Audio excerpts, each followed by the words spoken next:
I'd now like to invite Brooke Dobo up to the lectern. And like Albert said, if you take nothing away other than knowing that every person really needs a pelvic health physio in their back pocket, I'll be happy.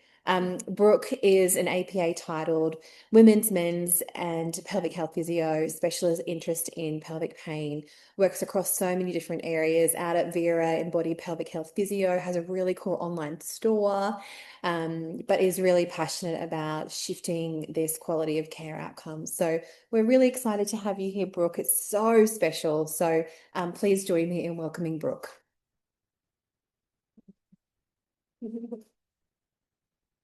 Oh, thank you so much for having me here this evening. It honestly is such a privilege to be here tonight amongst these amazing clinicians. Thank you. I feel very, very humbled to be on this panel of experts this evening.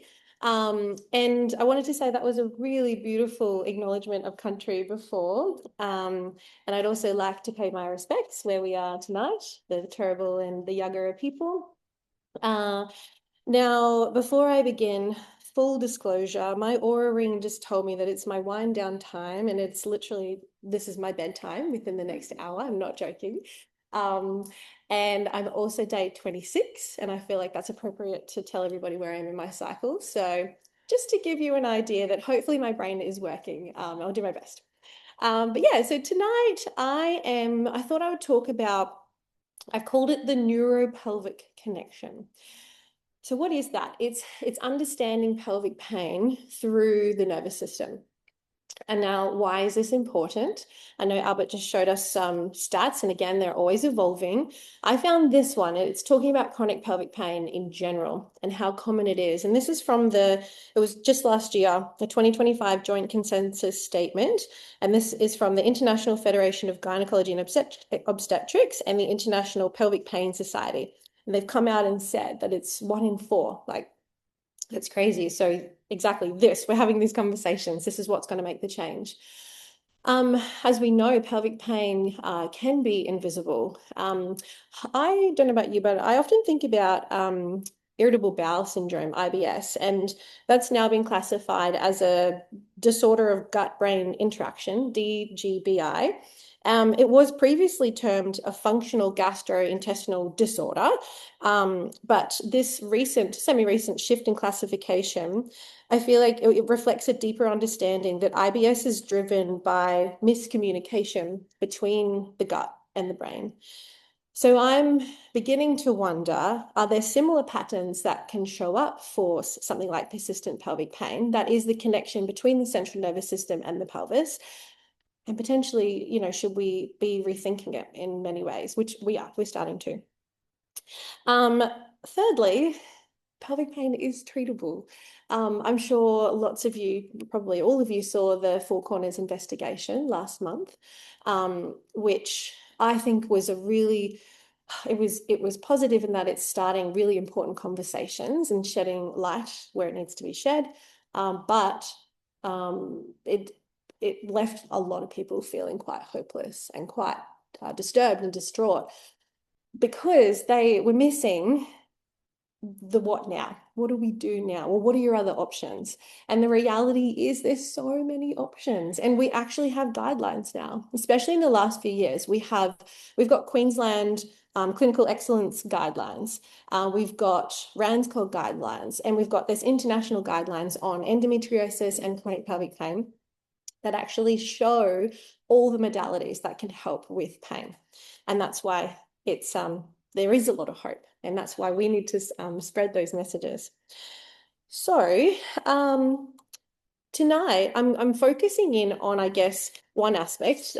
I could talk for a very long time on what pelvic floor physios can do, but I guess you'll come on this journey with me and you'll see, I guess, one sort of way that we can go to treat pelvic pain.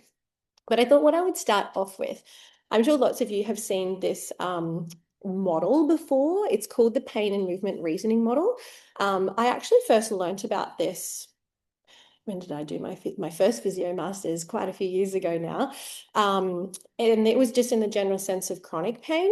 But it was brought up again when I did my pelvic floor masters a few years back, how we really can use this in specifically in pelvic pain.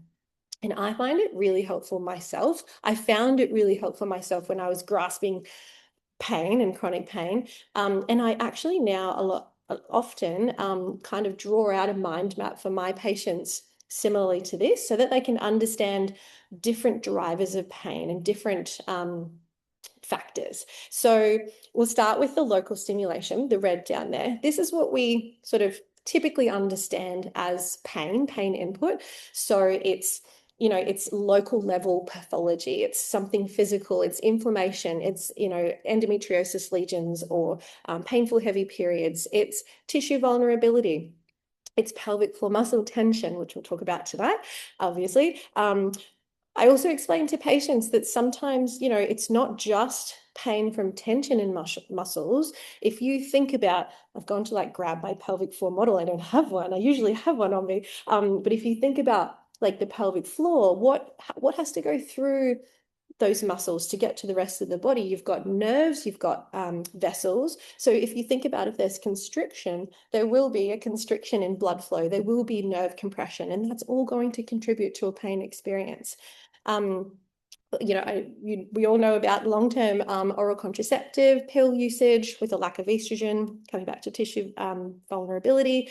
Again, it's things like infection, thrush, STIs, fibrosis, etc. Now let's look at regional influences. I'm sorry about that feedback. If there's anything I can do, just let me know. Is it annoying or is it okay? No. All right, cool. And I meant to say hello to everybody else too in all around Queensland. Sorry. Hey guys, when are you there?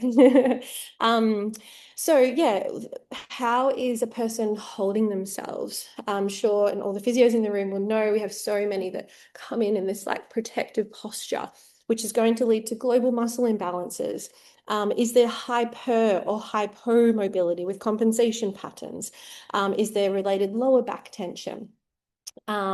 Is there convergence? So this, I'll talk about central sensitization in a moment, but when there is sensitized tissues, you can have crosstalk. So that's somatosomatic, viscerosomatic. It basically means that you can have referral patterns from muscles to organs and vice versa. Constipation. I feel like 9 out of 10 of my pelvic pain patients are constipated and they don't even realize backed up. So that's definitely a factor. IBS, like I said, and overactive bladder. Now let's look at the central nervous system modulation. This is where I'm going to focus my attention this evening. I'm sure you're all aware of what central sensitization is. I think it's really helpful for a patient to understand the why. Why do I have big feelers in my body? Was my nervous system wired to be on alert from past trauma, for example? Neurodivergence. Oh, that's better, actually. Yeah, thank you. Which we're really starting to notice patterns with in neurodivergence. I often say, to those clients, you've got big feelers in your body, so you feel a lot. So, pain signals can be amplified.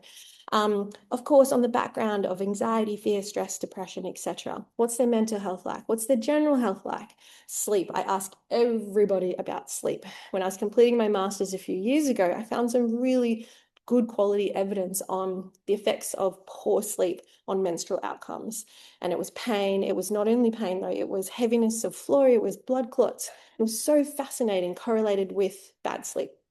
So sleep is so important. So you get the idea. So I often, obviously, I'll individualize it to a patient that I'm seeing as to what could potentially be contributing to their pain and a pain experience. And I think, while sometimes it can look overwhelming, but it actually just helps you to nut out a few little things that we can start to do that can make a really big, profound difference. So the central sensitization inventory, I know the physios would know this one, but I actually give this to all of my patients now. And I started doing this when I completed my pelvic health masters a few years ago, and all we basically all did that were doing the masterclass. And the reason is it's a really highly validated tool with high reliability, and it basically estimates to what degree the state of the nervous system is impacting on symptoms, especially when it's pain and tension. Also, just as a side note, it's really interesting even for patients who come in for prolapse, for example. If someone has really high score, I'll explain it in a second, on the central sensitization inventory, their bother and their symptoms of the prolapse is going to be worse than someone who doesn't. And the person who doesn't might actually have worse anatomical prolapse. It's very, very interesting. So that's why I give it to everybody, and I love explaining it to patients. But it's really easy to use. It's 25 questions, and basically it's a self-reported questionnaire, and it identifies and quantifies symptoms that are related to central sensitization. So a score over 40 is clinical, with the higher scores being obviously more severe. And then part B is like a separate section that basically just checks for related conditions of central sensitization. For example, IBS, fibromyalgia, chronic fatigue, things like that. And so, sorry, if you have a patient who does the CSI, oh no, it revealed all my AI generated things. I had a story to tell. That's okay. If you have someone who you can identify that likely has central sensitization, what are we going to do? What are we going to do about it? Again, in recent years, we've got really good education that has come out. So Martin is one of my references there, and her team down south brought out a few years ago just some really good research on the importance of neuroscience pain education. And again, you're going to find it in all of the guidelines, how important that pain education is to our patients, just to understand the inputs of their pain. I'm sure you all use, analogies. Was it the PP, the Pelvic Pain Queensland network event a few weeks back? They were talking about the smoke alarm analogy, and I often use the car alarm analogy, whereby a pain signal is a car alarm, and it should be going off when a burglar is breaking inside of the car, but it's starting to go off with a leaf falling on the roof. That's how sensitized your system has become. Now this is the first time I've done this using AI to generate my pictures. I was really happy with them, actually. They've already been revealed to you, but one I often I use it all the time, actually. I'm sure a lot of you do, is when to try and explain the state that your nervous system can be in. Imagine that a really scary, hungry tiger has just walked in the room, and what's going to happen? What's going to happen to your system? Which really, unless you were like a total enlightened monk, you cannot override this system. You cannot tell your heart rate to slow down or to, So this is the thing, it's all autonomic. So let's go with the gut first. So like the scared gut, you don't need to digest your food. You won't digest your food when you're potentially going to die, when you're in survival mode. So all the energy is taken away from your gut. Where does it go? To our pelvic floor. Do you love my protective pelvic floor? It's tight, it's strong, it's ready to fight. It's ready to fight this thing, or it's ready to fly. I need to run away because I'm going to die.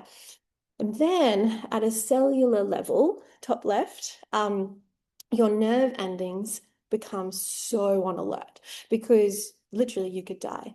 And so what that means is any pain or signal in the body is going to be amplified. Does that make sense?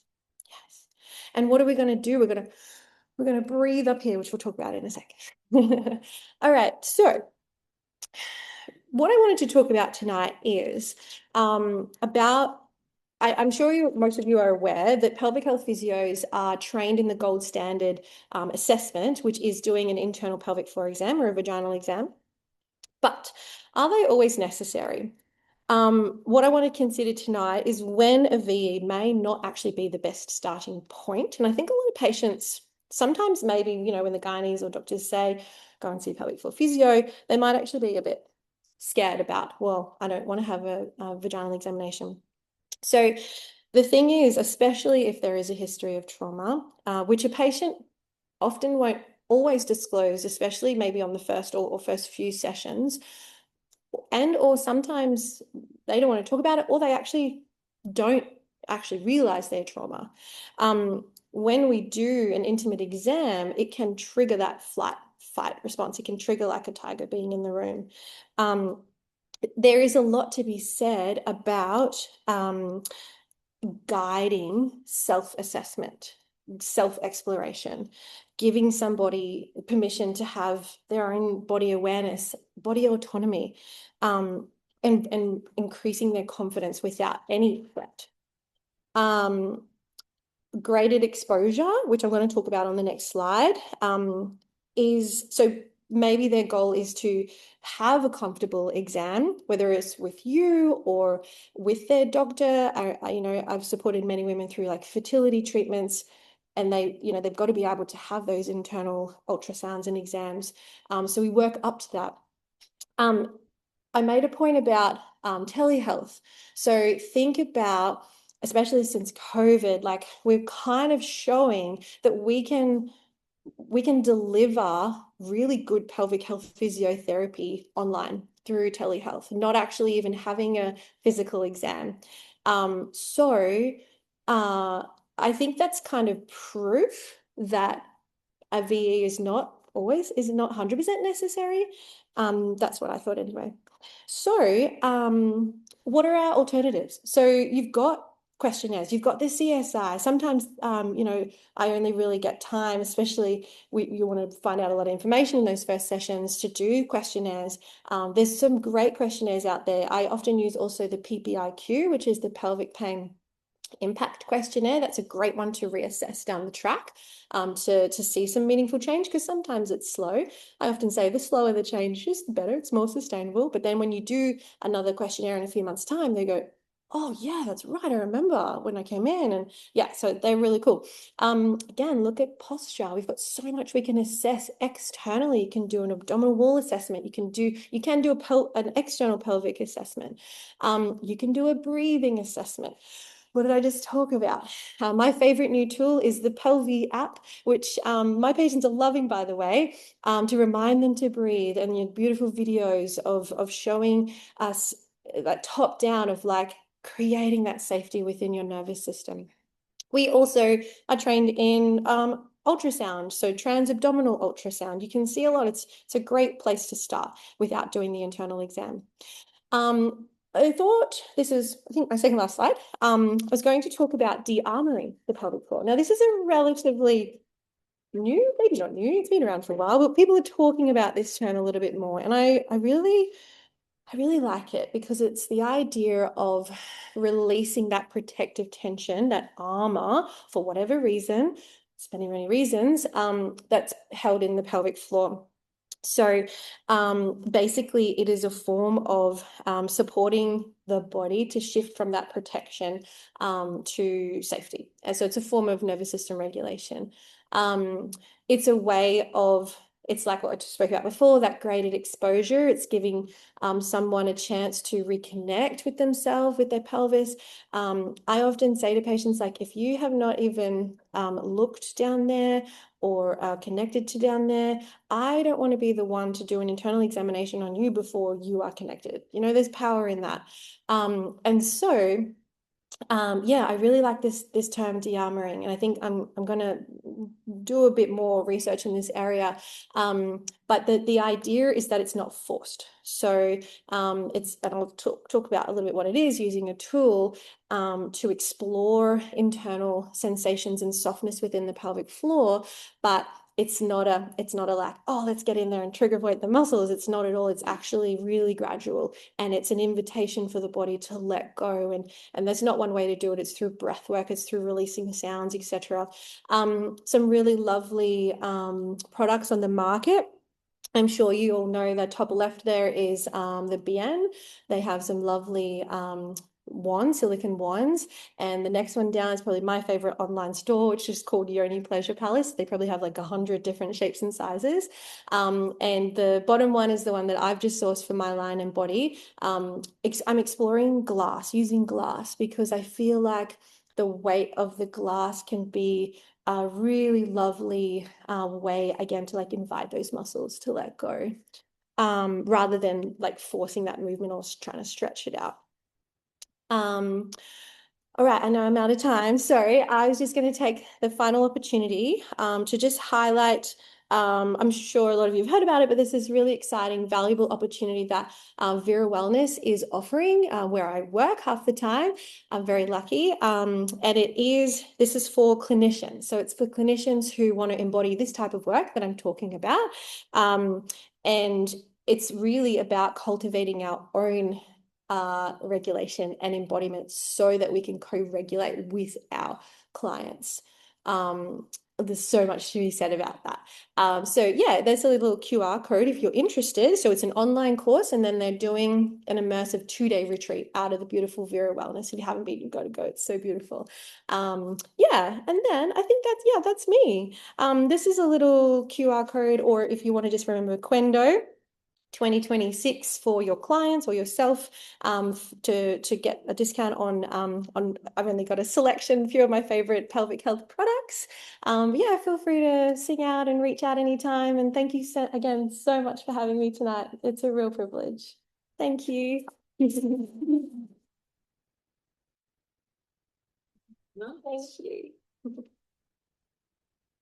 There's a lot to say about telehealth physio. It's so interesting. When we started the telehealth clinic, and we have Zara Howard, who's our pelvic health physio, and Sophie as well. And there was a lot of, well, how are you going to do pelvic health physio over telehealth? And what we found through the process of creating that model of care was just how much patients were open to sharing things that they wouldn't normally do so, because they would say to the clinicians, there is no way that person could do an internal on me. So I feel like my wall comes down, right? It's so interesting. So yes, there's pros and there's cons, but thank you so much, Brooke. There's so much to be said within terms of pelvic health. Great. So now we're going to switch